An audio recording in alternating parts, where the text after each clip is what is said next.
continua les années suivantes, jusqu'au jour où s'est refermée une génération alors qu'aucune autre n'était venue au monde. Sauf de rares exceptions de réactions violentes à ce fléau, incendie de bâtiments publics, destruction de monuments et d'emblèmes nationaux, tous les autres, invétérés dans l'abstinence, réfrénaient leur désespoir et contenaient dans leur vie privée les débordements de leur panique.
Le front sud vient de s'effondrer. Toutes nos communications sont interrompues. Il y a de plus ridicule que toutes ces belles machines réduites au silence. Hein. Mais je sais que notre état-major doit envoyer un messager avec l'ordre de surseoir à cette stupide exécution. Tu comprends ? Il faut qu'il obtienne cette grâce. Je n'ai jamais partagé ses idées, bien sûr. Bien sûr. Mais... Alors voilà ce que tu vas faire. Va te poster tout en haut et scrute bien l'horizon. Prends ce mouchoir. Et si tu vois quoi que ce soit approcher, lève-le bien haut. Ce sera le signal pour que j'arrête cette mascarade. C'est compris ?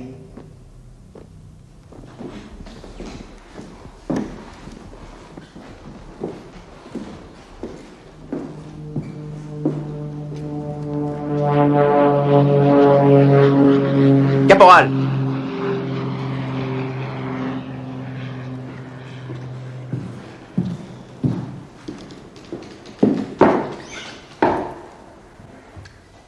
Prépare le condamné et mets l'exécution en place.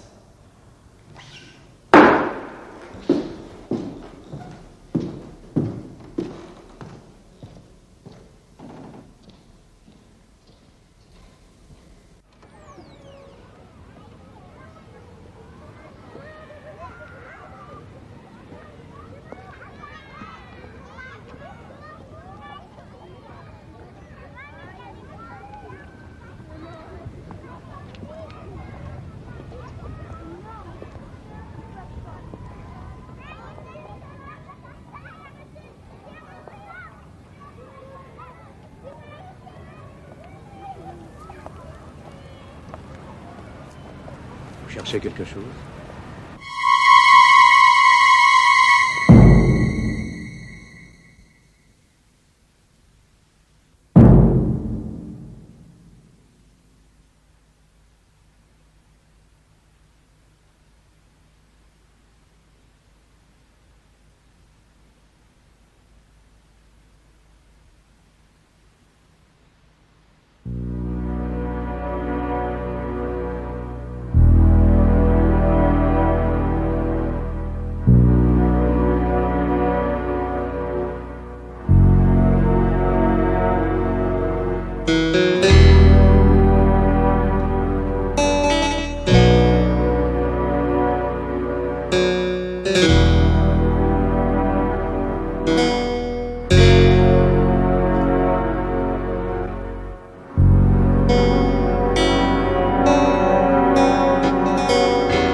ne te croyais pas capable d'une telle violence.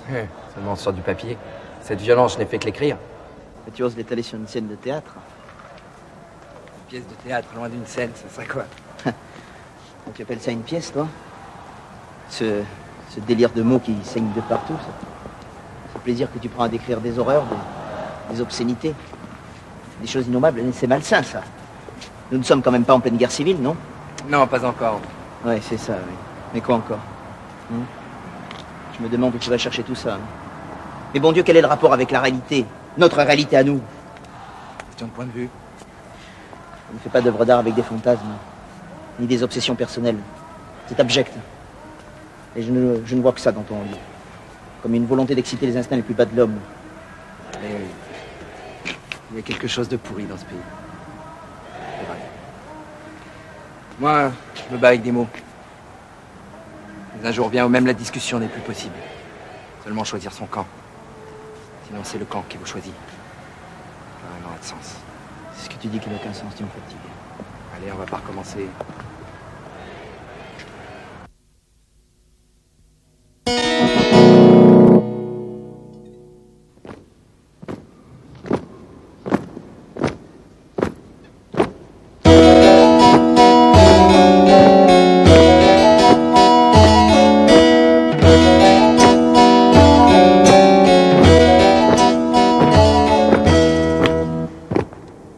Si noir, si morbide.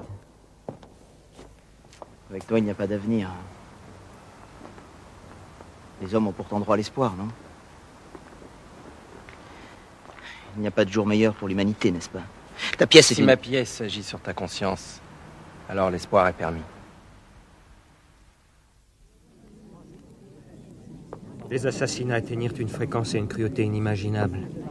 Des gens ont disparu pour toujours en une nuit, et plus jamais personne n'entendit parler d'eux. On creusa des fosses communes dans les cimetières reculés des villes pour y vider des tas de corps fauchés dans les moments de cécité partisane.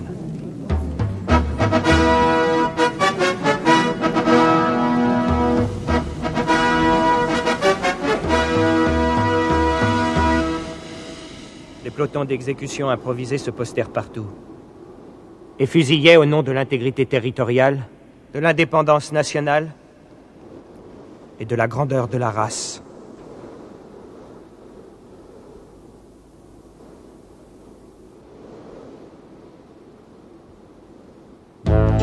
Des arbres généalogiques aux profondes racines furent balancés au feu. Des bureaux d'état civil sautèrent dans les airs. Les plus grosses rapines se faisaient dans les musées et les archives de l'État. De fabuleuses fortunes furent confisquées. On dévoila, ignominie sur ignominie, dans un accès d'auto-punition nationale. Des personnalités en vue, qui n'avaient pas eu le temps de déguerpir à l'étranger, furent contraintes d'abandonner les plus hautes fonctions et de passer aux aveux devant d'écumantes masses de peuple qui les lynchaient puis les mangeaient avec la rage vengeresse des laissés pour compte. De vénérables membres du Saint-Synode furent acculés par leurs crimes inavouables à de spectaculaires suicides. Bon nombre se tranchèrent la gorge ou avalèrent du cyanure au moment où ils lisaient les évangiles, sous les applaudissements déchaînés de la paroisse qui s'en repartait soulagée, purifiée des péchés qu'on lui faisait endosser depuis la fondation de l'Église. Un nouvel aménagement urbain fut mis en place et on rasa les villes pour les reconstruire à la place de rien. Le pays changea de nom. Le nouveau ne rappelait plus l'ancien.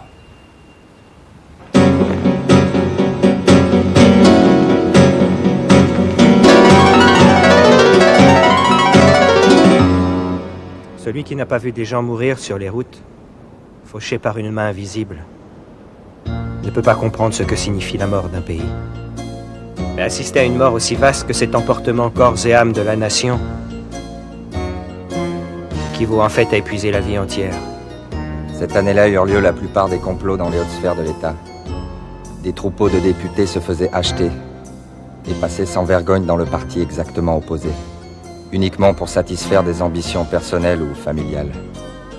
L'un d'eux, dit-on, accepta de devenir ministre pour donner une dernière joie à sa vieille mère moribonde, minée par le crève-cœur que son fils ait vieilli député. Les gouvernements se succédaient à un rythme fiévreux, accumulant échec sur échec, crime sur crime, preuve sur preuve de leur incapacité qui confinait à la paralysie mentale.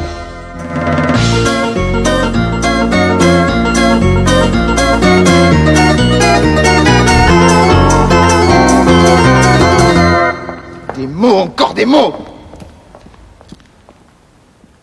Quoi d'autre?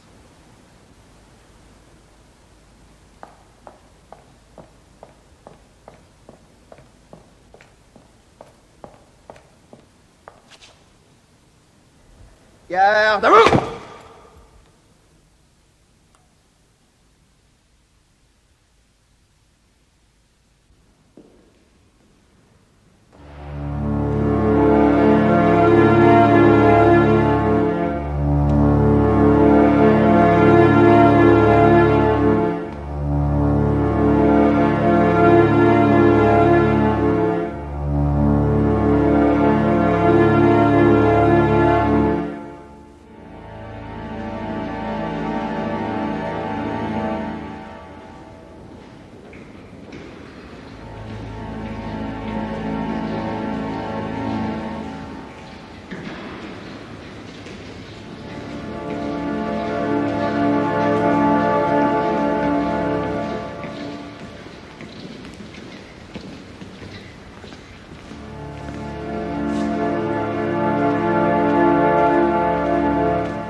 Portez armes!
Personne, ici personne, je vous jure, n'a voulu ça.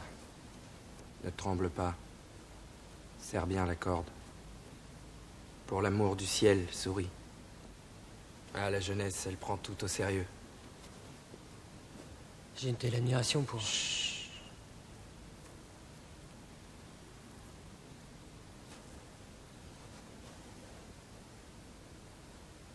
Je veux que tu vives.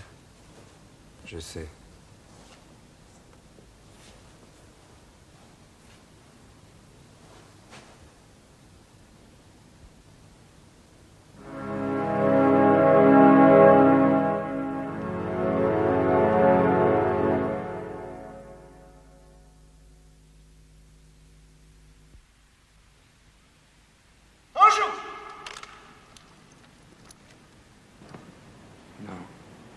Non, détrompe-toi.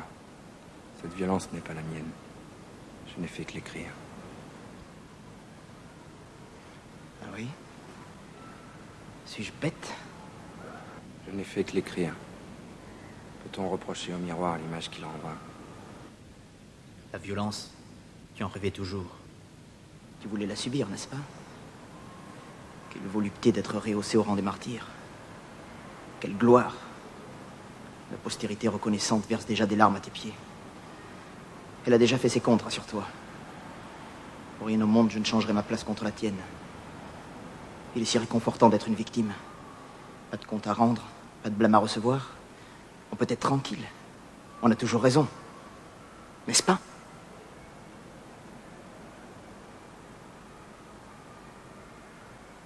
Pardonne-moi.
Les plus funestes prévisions des médiums commencèrent à se vérifier. Les dialogues de Platon disparurent de toutes les bibliothèques. On n'entendait plus de violon, d'aucune pièce musicale. La lumière ne pouvait plus passer dans aucun projecteur cinématographique. Il n'a plus subsisté des romans que les dialogues, et des pièces de théâtre que les indications scéniques. Les diagnostics des médecins se révélaient toujours faux. Des nécropoles entières s'élevèrent dans les airs, comme des essaims d'oiseaux. Des gens couraient toute la journée dans les rues en riant sans arrêt comme on rit dans son sommeil. Et une lumière continue de douleur et d'amour non prodigué flottait au-dessus de chaque paysage urbain. Car il s'était accumulé trop de choses au cœur des hommes, à tel point que les cœurs n'arrivaient plus à les retenir en eux. La progression de l'ennemi accélérait ce qui se préparait depuis des siècles, et ranima les espoirs qui s'étaient trouvés déçus d'innombrables fois par les autorités en place. Dans ces moments-là, il n'y avait que des sentiments collectifs.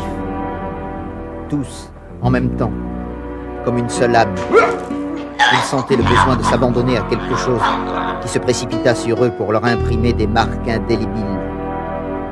Ils sentaient le besoin d'embrasser une autre foi, de naître à une autre dimension, de se métamorphoser intégralement, de renier leur langue, de se vautrer dans l'opprobre et l'avilissement, de se déshabiller devant tout le monde, et de commencer à dire et à faire ce qu'auparavant ils eussent qualifié d'épouvantable, de renifler des chaussettes sales, en aspirant très fort, de tuer leurs parents, d'annihiler leurs souvenirs, de brûler leurs papiers, de vivre le spectacle plus terrifiant depuis la fondation du monde, de se livrer à la bestialité avec la pollution mentale de gens qui ne croient plus en rien, de ce qu'a accumulé jusque-là la civilisation. Garde à vous! Portez armes! En joue!